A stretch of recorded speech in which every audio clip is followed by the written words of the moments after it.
If you happen to open almost any Italian newspaper these days, you're bound to see one of her photos. Noemi Letizia is the most famous 18-year-old in Italy, or at least since Prime Minister Berlusconi went to her birthday party in a restaurant near Naples. On the 28th of April, the daily newspaper Repubblica reported that the Prime Minister had been present at Noemi's party. Up until this point, the girl was unknown. This news provoked a reaction by Berlusconi's wife, Veronica Lario, who announced her intention to file for a divorce. "I can't be in a relationship with a man who frequents underage girls." But she went further. Signora Lario defined the candidatures for the European elections announced by the PDL, Berlusconi's party, of girls from the world of show business as shameful trash. Finally, she declared, "I've tried to help my husband, as anyone would with someone who is unwell, but to no avail." But what is the relationship between Berlusconi, Noemi, and her family? And why has this bond become a political issue? The protagonist's stories are full of inconsistencies. How many times did Berlusconi meet Noemi Letizia, and where? Berlusconi is very precise. He talks about few meetings, always with the parents present. La fille n'avait pas eu aucune occasion de me fréquenter tout seul. The girl never frequented me on her own. She came to see me only 3 or 4 times, and always accompanied by her mother or father. J'ai eu l'occasion de la connaître avec ses parents, c'est tout.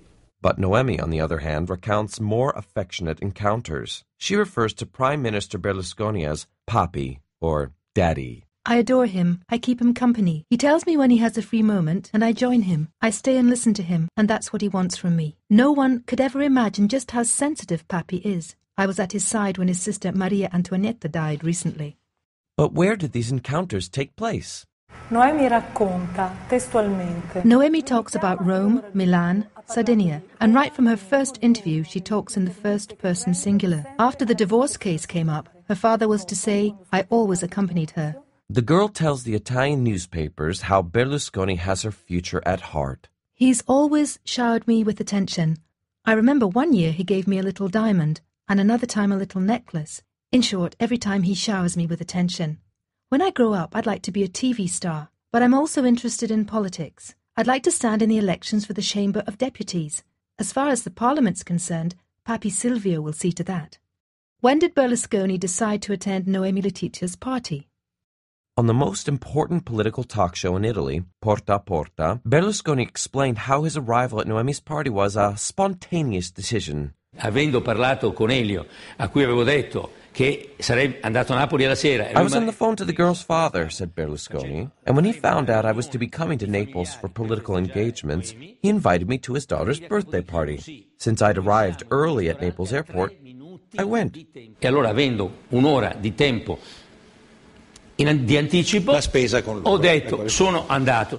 The restaurant owner confirmed that his arrival was unexpected, but Pasquale Cerullo, the party photographer, recounts that they already knew about Berlusconi's visit that morning. La signora delle pulizie che mi spiegava che già dalla mattinata. When I arrived, one of the cleaners told me that the security services had already been there that morning to carry out a check on the premises and to secure that everything was all right because Berlusconi would be arriving in the evening. They knew he was coming, and I talked to Noemi's mother about when I could take photos, if I should wait for a sign from Berlusconi or not. Berlusconi se era d'accordo o meno che io facessi delle fotografie. When and how did Berlusconi meet Noemi's father, Elio? It's impossible to understand from the declarations given by the Letizia family. Noemi says it's not possible that her father and Berlusconi met through work. The father says that everything started with something that he will always carry in his heart, and this was going to remain an absolute secret. And what does Berlusconi say? Over the next few days, the Prime Minister changed his own story. The Prime Minister's first version is that he's known Elio Letizia for years because Noemi's father was the late Italian Socialist Prime Minister Bettino Craxi's chauffeur. Berlusconi had been a dear friend of Craxi's. But after only a few hours, Bobo, Craxi's son, denied that Letizia was ever his father's chauffeur. The next day, an official government announcement was forced to deny that Berlusconi ever said that sentence. The press agencies and journalists present, on the other hand, confirmed he had. And so here's Berlusconi's second version. He's in my party. He's always supported me as a politician in Naples. I've known him for years. Berlusconi therefore claims that Elio Letizia is one of his party members. Tra gli esponenti di spicco del vecchio Partito Socialista a Napoli. In Naples, the old socialists and prominent politicians of the PDL, Berlusconi's party, don't know who he is. And here's what they reply in the editorial room of Roma, the historic Neapolitan newspaper. La risposta è secca. La puoi fare a tutti, risponderemo tutti no. La Repubblica newspaper requested an interview with Prime Minister Berlusconi to clear up the contradictions between his declarations and those of the other protagonists in the affair. There was no response from the Prime Minister, so the Roman daily paper published the 10 questions they would have put to him on May 14th. The government's reaction arrived that same morning with a note that talked about a campaign of denigration and of envy and hatred towards the Prime Minister. What do the sentiments of hatred and envy have to do with a journalistic investigation?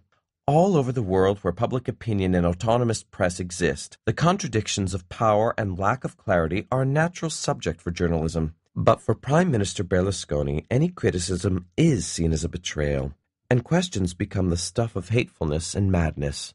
Berlusconi only knows how to threaten and not explain, and chooses not to reply to our questions. Better to keep silent and refuse transparency and confrontation.